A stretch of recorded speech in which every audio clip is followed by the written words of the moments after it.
Hello, je t'invite à prendre une respiration avec moi. Juste une.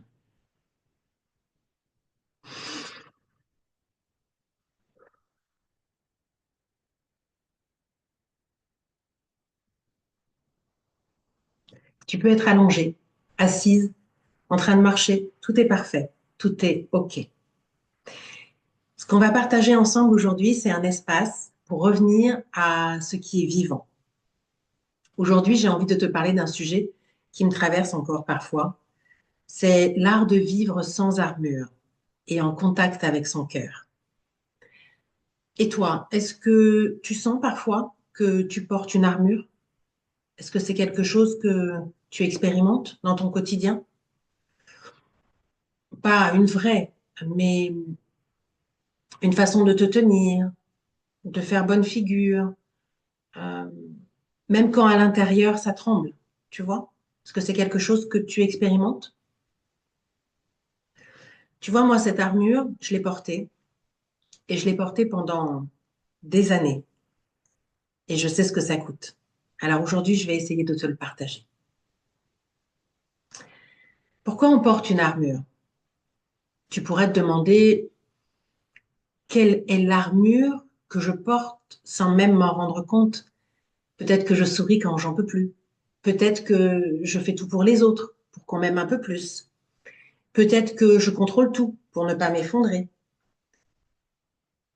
Moi aussi, comme je te l'ai dit, j'ai longtemps porté cette armure. Je me suis cachée derrière la performance. Je me suis cachée derrière la gentillesse. Je me suis cachée derrière mes to-do list. Toujours souriante, toujours disponible, mais toujours très, très chiante. Et surtout pour mes proches. À vouloir être parfaite, à faire plaisir et aussi à ne pas déranger, à ne pas demander, à ne pas solliciter un service. Et puis un jour, tout s'est fissuré. Et là, j'ai basculé dans l'autre extrême. Vers la fin de mon burn-out, je passais mes journées au fond de mon lit, en pyjama, pilou pilou. Et quand l'heure tournait, je me levais en quatrième vitesse. Je m'habillais à la va-vite. Et juste avant que mes proches rentrent, pour que, pour qu'ils ne voient pas, pour qu'ils ne sachent pas que j'avais encore rien fait et pour qu'ils n'aient pas à s'inquiéter. Alors oui, j'ai connu les deux extrêmes, me suradapter et puis me cacher. Et dans les deux cas, je m'étais oubliée. L'armure, elle protège, mais elle enferme, elle isole. On pense qu'elle nous évite la honte, qu'elle nous évite le rejet, qu'elle nous évite le regard qui juge aussi. Mais elle crée une distance avec les autres et surtout avec soi. C'est comme vivre dans une maison qui n'a pas de fenêtre. On n'a plus froid, on n'a plus mal, mais on voit plus le ciel non plus. Et à force, eh bien, on s'éteint doucement. Moi, j'ai mis du temps à comprendre que c'était pas la vie qui m'étouffait, c'était ma propre carapace. Ça te fait ça? Ça te fait ça à toi aussi? Comment on en sort? Eh ben, on en sort en douceur. On en sort un jour à la fois et on en sort un pas à la fois. Et parfois, on en sort une heure à la fois. Je vais pas te dire de tout lâcher. C'est pas réaliste et c'est pas juste non plus quand on est déjà en tension ou en doute. Mais il y a des petites fenêtres qu'on peut apprendre à entr'ouvrir, des invitations douces, des mouvements possibles. Alors, ce que je te propose, c'est que tu prends ce qui résonne pour toi. En clair, tu prends ce qui te va et tu laisses le reste. Et c'est OK. La première petite fenêtre que tu peux essayer d'entrouvrir, c'est te demander, est-ce que je me cache? Tu pourrais par exemple te demander, est-ce qu'il y a eu un moment aujourd'hui où je me suis effacée, où j'ai pas osé dire ce que je pensais, où j'ai souri alors que mon cœur avait envie de fuir? Parce que ça, je l'ai fait, hein, mais je l'ai fait plus d'une fois. Et à force, à chaque fois, je me perdais. Ton cerveau, dans ces cas-là, il perçoit un danger. Donc, ton amygdale, elle s'active et elle veut te protéger. Mais ce danger-là, il n'existe plus dans la vraie vie. Et la bonne nouvelle, c'est que tu peux te désarmer sans te mettre en danger. Parfois, un seul mot change tout. Je suis fatiguée ou je me sens pas à l'aise. Un petit morceau de toi qui ose revenir à la surface. La deuxième petite fenêtre que tu peux essayer d'entrouvrir, c'est par exemple de demander où est-ce que ça se crispe dans mon corps. Et si je m'arrêtais 2 minutes, là, maintenant, pour sentir où ça coince dans mon corps. Est-ce que je serre les mâchoires? Est-ce que je retiens mon souffle sans m'en rendre compte? Ça, je le faisais tout le temps. Je ne me rendais pas compte que j'étais en apnée toute la journée. J'avais un souffle très, très court, tout le temps. C'est fatigant. Tu pourrais aussi te demander, est-ce que j'ai une boule dans mon ventre pour essayer d'amener ton attention à l'intérieur de toi? Moi, c'était souvent le plexus, comme un nœud là, tu vois, comme un verrou émotionnel. Tu veux bien sentir ton corps, mais tu ne sais pas comment faire. Alors, tu fermes les yeux et tu respires doucement et tu observes. Tu observes ce qui se passe à l'intérieur. Tu observes ta mâchoire. Tu observes tes épaules. Tu observes ton ventre. Tu observes ton plexus.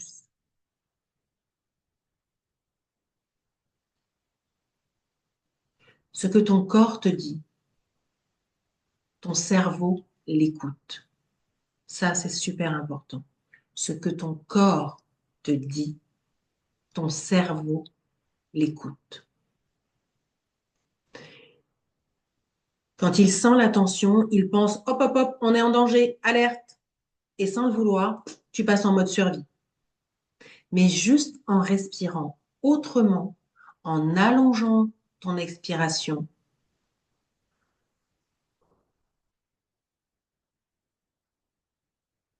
tu lui dis, tu peux relâcher, je suis là. La troisième petite fenêtre que tu peux entrouvrir, c'est en te demandant, est-ce que j'ai dit une vérité aujourd'hui? Tu pourrais aussi te demander, est-ce qu'il y a quelque chose que je n'ai pas dit aujourd'hui? Moi, j'ai longtemps tout gardé pour ne pas déranger, pour ne pas demander de l'aide, en vrai de vrai. Et à force, je me suis tue, dans tous les sens du terme d'ailleurs, et je me suis même tue à moi-même. Mais pour être tout à fait honnête, au lieu de parler, de m'exprimer, j'ai souvent fait des reproches. J'avais du ressentiment, surtout envers mes proches. Mes proches qui ne me comprenaient pas, qui ne comprenaient pas parce qu'ils ne savaient pas ce que je vivais à l'intérieur. Et avec eux, je n'arrivais plus à communiquer calmement. Demander un service me paraissait juste surhumain. Et dans ces cas-là, ton cerveau, ce qu'il aime, c'est la cohérence. Il a besoin que ce que tu ressens, ce que tu penses et ce que tu fais soient alignés. Quand ce n'est pas le cas, quand tu vis une chose et que tu fais l'inverse, il entre en confusion. Et quand il entre en confusion, c'est ce qu'on appelle une dissonance cognitive. Et cette dissonance, pardon, elle te vide. Elle crée du stress, elle crée du doute et surtout, elle crée de la fatigue mentale. C'est souvent ce qu'on appelle aussi de la surcharge. Mais pourquoi c'est si difficile de dire une vérité simple? Souvent parce que on se sent pas assez en confiance, parce qu'on a peur que l'autre ne comprenne pas ou qu'il nous abandonne. Alors on garde tout et on s'épuise. Des phrases comme j'ai peur, des phrases comme j'ai besoin d'aide ou je me sens seule peuvent sembler impossibles à prononcer. mais ce sont parfois les plus libératrices. Quatrième petite fenêtre que tu peux essayer d'ouvrir, avec quelle version de moi-même j'ai envie de me coucher ce soir? Tu pourrais fermer les yeux ce soir et te demander avec quelle version de moi-même j'ai envie de m'endormir. Celle qui s'est oubliée toute la journée ou celle qui s'est choisie au moins une fois? Une fois. Celle qui s'est jugée ou celle qui s'est tendue la main? Moi, je me suis longtemps endormie en colère contre moi, à ruminer tout ce que je n'avais pas fait comme il faut. Mais petit à petit, j'ai appris à poser une nouvelle question.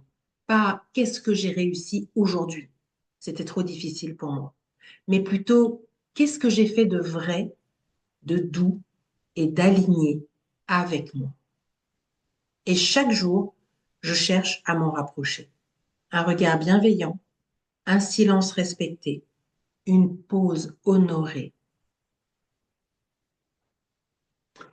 Cinquième fenêtre que tu peux essayer d'entrouvrir, tu peux essayer de te demander par exemple, et si je me faisais belle pour moi? Que pour moi? Parce que vivre avec son cœur, c'est aussi vivre avec son corps, ses envies, sa joie, son style. Ce moment où je recommence à avoir envie de me plaire, pas aux autres, pas de plaire aux autres, non, non, de me plaire à moi. Tu pourrais te demander, et si je prenais soin de mon apparence, pas pour séduire, mais pour me retrouver moi. Pendant mon burn-out, bon, je m'habillais en vitesse juste avant que les miens ne rentrent à la maison.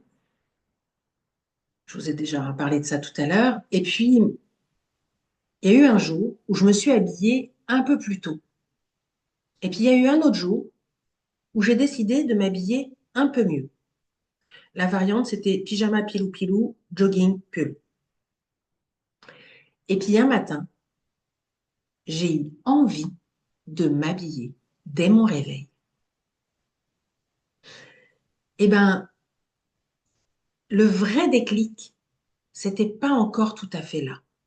C'était pas tout à fait à ce moment-là.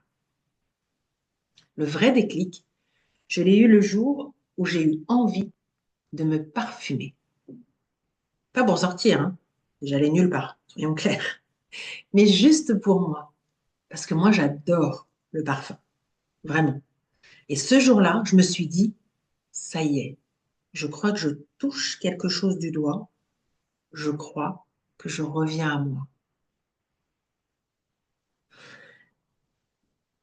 En te le racontant aujourd'hui, tu vois, j'ai encore pas les larmes, mais j'ai l'émotion qui est juste derrière. Vraiment. L'émotion, elle est là. Et je ne te la cache pas. Mais je ne la refuse pas non plus. Je l'accueille. Et je suis mais tellement honorée qu'elle ose se présenter à moi, sans avoir peur d'être refoulée. Et justement, pendant que je tourne cet épisode pour toi, tu l'as peut-être remarqué, mais il y a quelque chose qui manque. Quelque chose qui est là d'habitude et qui n'y est pas aujourd'hui. Et que tu me verras si tu me regardes sur YouTube. La même vidéo, mais le même audio, mais avec la vidéo. Aujourd'hui, je n'ai pas mes trois petites chaînes en or autour de mon cou. Elles font partie de mon ancrage. Elles font partie de mon style. Et je m'en suis rendu compte après avoir commencé à tourner cette vidéo. Et c'est pour ça qu'aujourd'hui, j'ai souvent ma main ici, en fait, sur le haut de mon décolleté, juste à la base de ma gorge, parce que c'est là que reposent mes petites chaînes. Et depuis que j'ai appuyé sur enregistrement et que je me suis rendu compte que je ne les avais pas, eh ben, je me sens mal à l'aise parce que je sais qu'elles ne sont pas là. Je sais que je ne les porte pas. Et même si je ne les vois pas quand je les porte, je les sens. Je peux les toucher, je peux les repositionner, je les fais glisser entre mes doigts. Et rien que ça, dans ma journée, ça me rassure, ça me fait du bien. Ça me reconnecte à qui je suis. Et c'est pour ça que là, depuis tout à l'heure, ma main, elle tamponne ici. C'est conscient et inconscient, mais en fait, je cherche à me reconnecter à qui je suis concrètement. Je recherche mon ancrage. Alors, il est là parce que je sais que je ne les ai pas perdues. Elles sont près de moi. Mais elles me manquent. Elles font vraiment ce travail d'ancrage pour moi. Alors oui, euh, là, on va dire que pour cette vidéo, ça ira, d'accord? Je vais tenir mon cap, il n'y a pas de souci avec ça. Mais clairement, aujourd'hui, je ne me verrai plus vivre mes journées sans elles. Et c'est ça aussi, vivre avec son cœur. C'est avoir des petits repères, même invisibles, parce que quand je les porte, je ne les vois pas. Mais ces objets simples qui nous ramènent à nous sans avoir besoin de mots. Et en se faisant du bien à soi, en même temps, le cerveau, il libère de la dopamine, il libère de l'ocytocine. Alors, on ne fait pas ça pour se pomponner. On rebranche vraiment son désir de vivre. Alors, pour conclure ce podcast, je me permets de te glisser un mot doux avant de te quitter jusqu'au prochain épisode. Vivre sans armure, c'est c'est pas être nu devant le monde. Vivre sans armure, c'est être en lien profond avec soi-même. Et tu sais comment j'écris le même. Ceux qui me verront sur YouTube verront la forme de mes mains qui représentent un cœur. Parce que le même, dans ces cas-là, je l'écris toujours M'-A-I-M-E. C'est s'endormir avec une version de soi que l'on respecte, même imparfaite. Et c'est dire aussi une vérité, c'est respirer un peu mieux, c'est mettre une robe, c'est se parfumer, c'est repositionner ses chaînes et se dire, je suis là. Merci d'avoir été là. Merci d'avoir partagé cet espace avec moi. Et si ce podcast t'a touché, partage-le. Et surtout, demande-toi ce soir, avec quelle version de moi-même j'ai envie de m'endormir ce soir? Et si cette question, c'était ton cap à partir d'aujourd'hui?